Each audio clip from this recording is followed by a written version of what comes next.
Hello, ladies and gentlemen.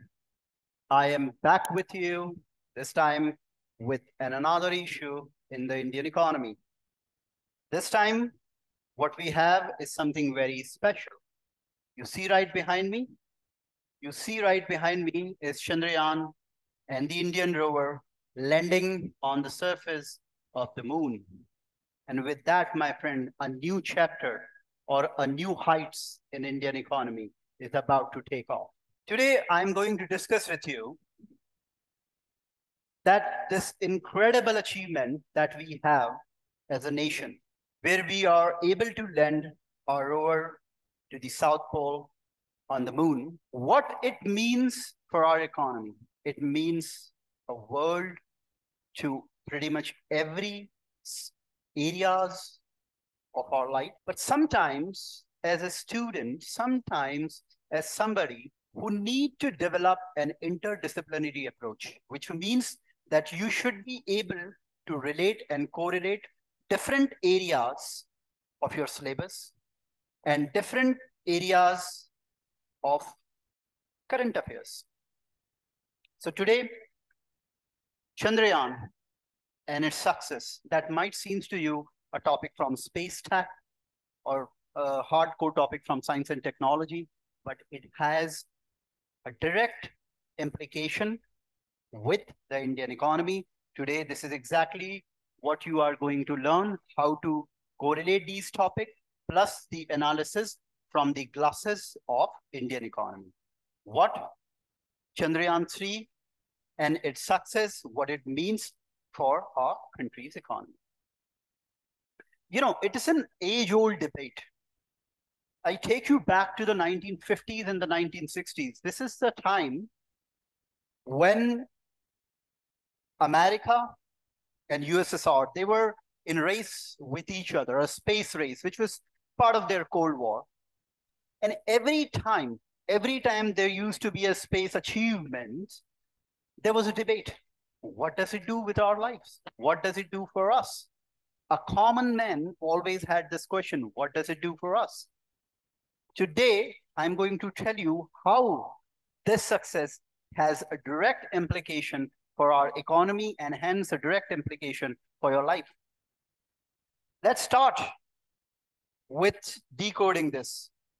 The first thing you need to understand, this is not only a scientific endeavor, ये सिर्फ कोई एक science के क्षेत्र में हमारी उपलब्धि नहीं है, इसकी एक डायरेक्ट इम्प्लीकेशन है $1 trillion space economy. $1 trillion space economy का मतलब क्या है?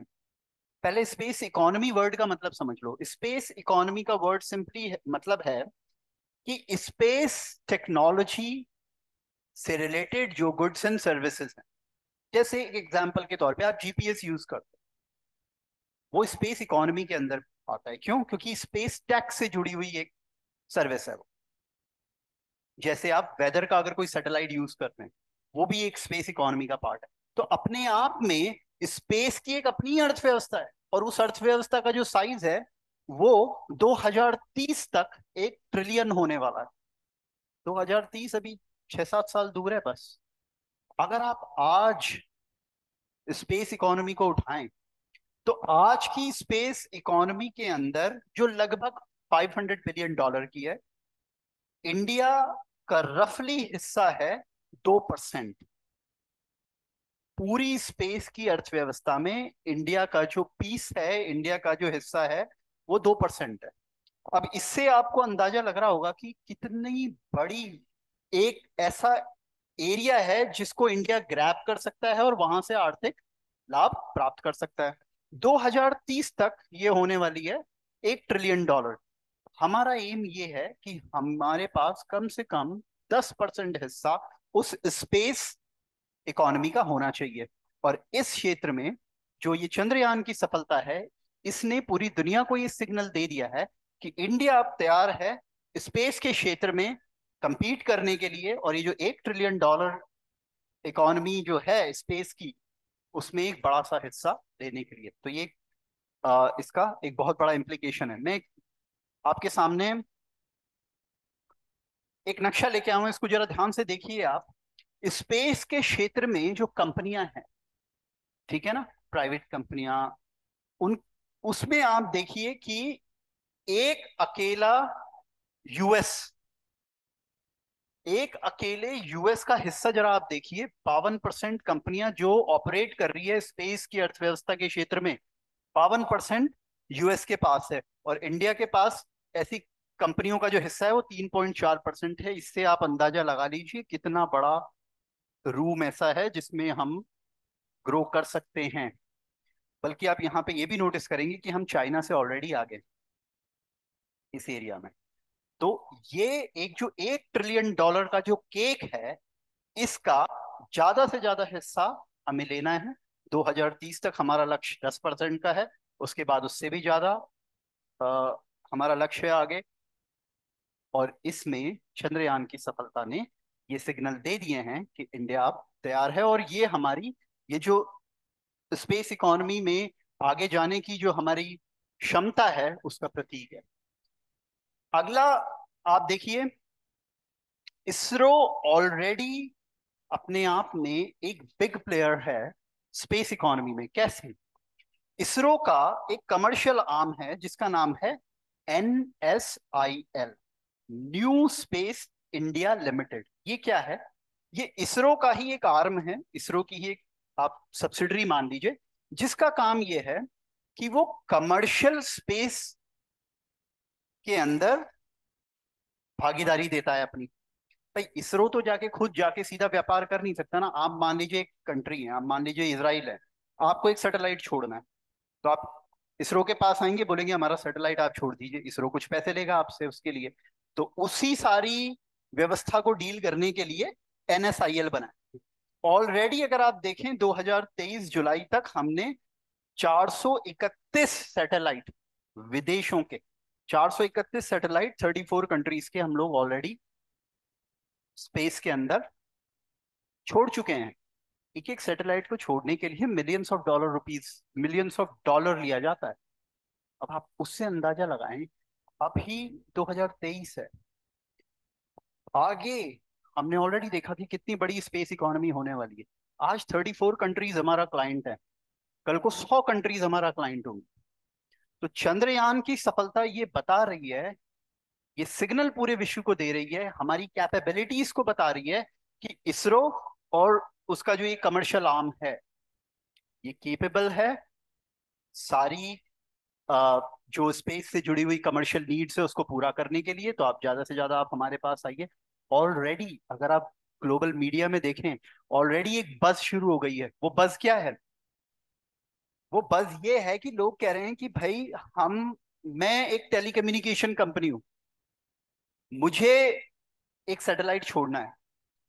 अब I am an American company, but मैं अमेरिका की स्पेस कंपनीज के पास क्यों जाऊं जब इंडिया की स्पेस कंपनी आधे रेट में मेरा वो काम कर रही है। आप चंद्रयान को भी तो देखें ना, चंद्रयान के मिशन की जो टोटल कॉस्ट थी वो एक हॉलीवुड की साइंस फिक्शन मूवी से कम है।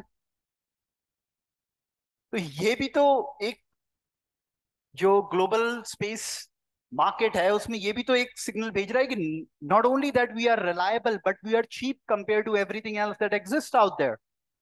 तो ऑलरेडी इसरो एक बिग प्लेयर है, and now this mission is going to establish ISRO as a bigger player. तो ये एक इसका अगला इंप्लीकेशन है। फिर हम आते हैं जो डोमेन सेक्टर होते हैं। देखो क्या होता है ना, स्पेस टेक्नोलॉजी से रिलेटेड कुछ डोमेन सेक्टर होते हैं। वो डोमेन सेक्टर आपके कैसे होते हैं? जैसे आईटी का आपका सेक्टर हो गया, टेलीकम्युनिकेशन का आपका सेक्टर हो गया, ये सारे वो सेक्टर होते हैं जो स्पेस टेक्नोलॉजी से जुड़े होते हैं। आप एक चीज को कभी गौर करना ध्यान से, अमेरिका के पास स्पेस टेक में, अमेरिका इस समय दुनिया में नंबर 1 पे, no doubt about it, no doubt about it.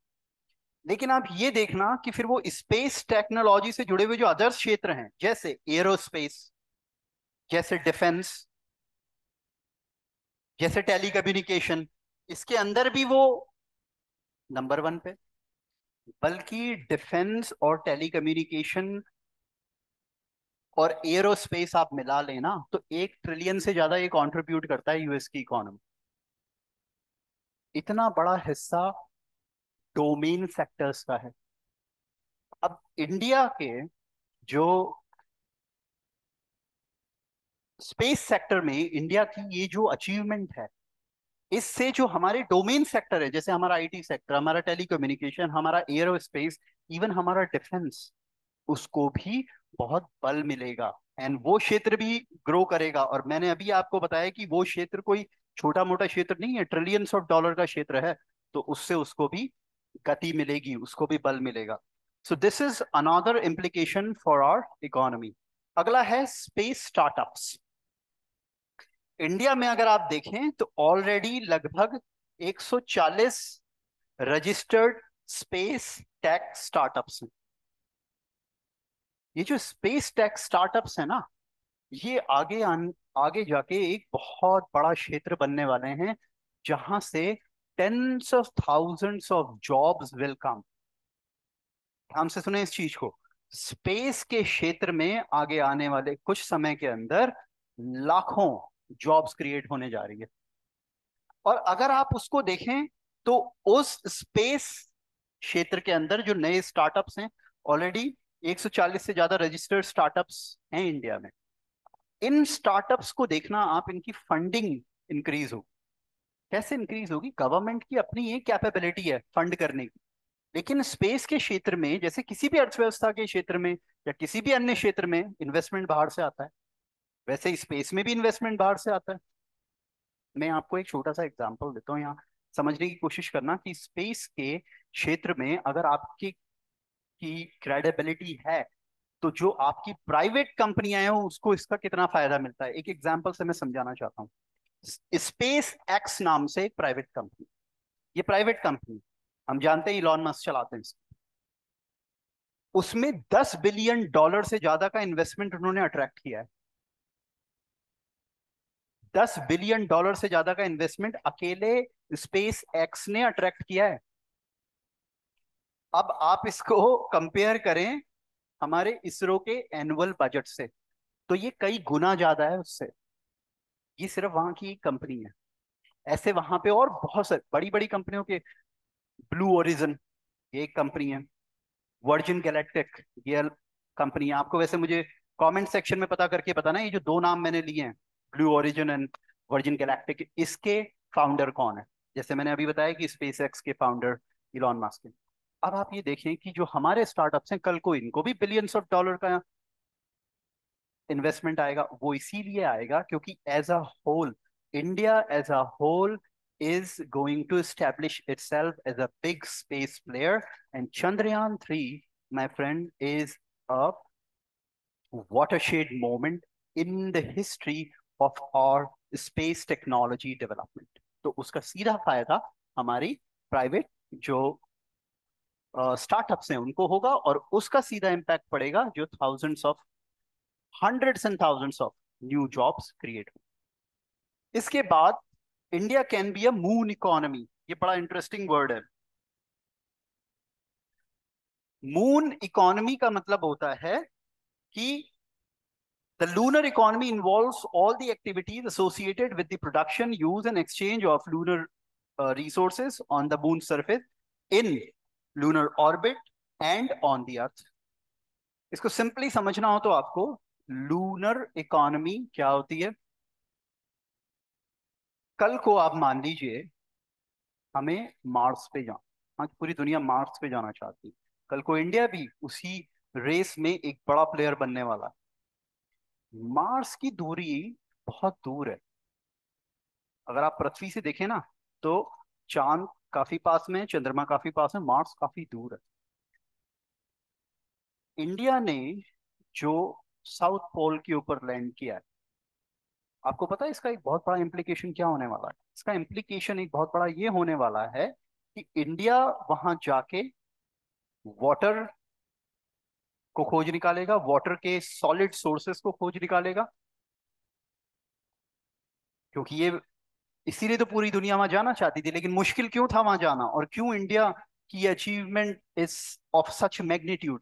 क्योंकि वहां पे सन रेज नहीं होती, साउथ पोल का एरिया है, वहां पे बेयरली सन राइजेस।